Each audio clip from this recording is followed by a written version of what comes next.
Welcome to The Finished Work, how 351 prophecies point to the triumph of the cross. I'm your host, and over the course of this series, we will explore one of the most profound truths in all of Scripture, that the work of our salvation is complete. The history of humanity is a story of striving. From the grandest empires to the most personal ambitions, our narrative is one of perpetual effort, building, achieving, falling, and rebuilding. We are a people of unfinished projects, of goals that recede as we approach them, of a relentless pursuit of a rest that always seems just beyond our grasp. This striving is not merely external. It is the deep-seated condition of the human heart, a spiritual restlessness that has, since the dawn of time, sought to bridge the chasm between ourselves and a holy God. Into this world of weary effort, the Bible speaks a word that is both utterly scandalous and profoundly liberating. It is finished. These three words, spoken from the cross by Jesus Christ in John chapter 19, verse 30, are not a cry of defeat, but a declaration of ultimate victory. They are the triumphant announcement that the great work of redemption, the singular project that underpins all of history, has been brought to its perfect and irreversible conclusion. This is the doctrine of the finished work of the cross, and it is the unshakable foundation upon which true Christian faith is built.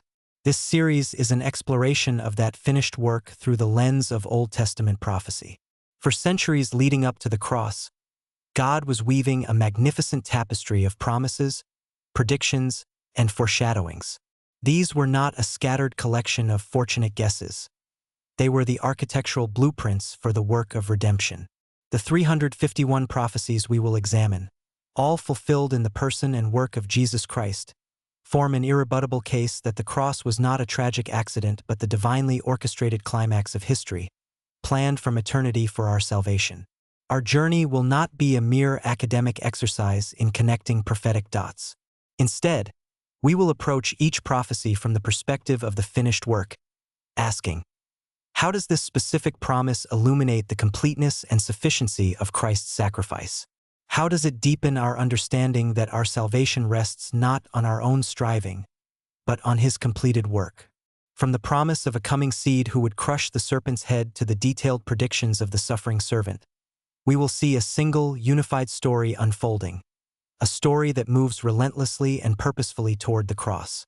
This series is for the believer who longs for a deeper assurance, for the seeker who questions whether the Bible is a cohesive whole, and for anyone who has grown weary of the treadmill of religious performance. It is an invitation to move from striving to resting, from uncertainty to peace, and from a faith based on our own efforts to a faith anchored in the unshakable reality of Christ's finished work. Let us now turn to the beginning of these promises and see how God, from the earliest moments of human history, laid the foundation for the triumphant work of the cross.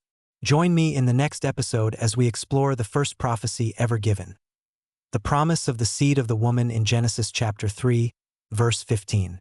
Until then, may you rest in the finished work of Christ.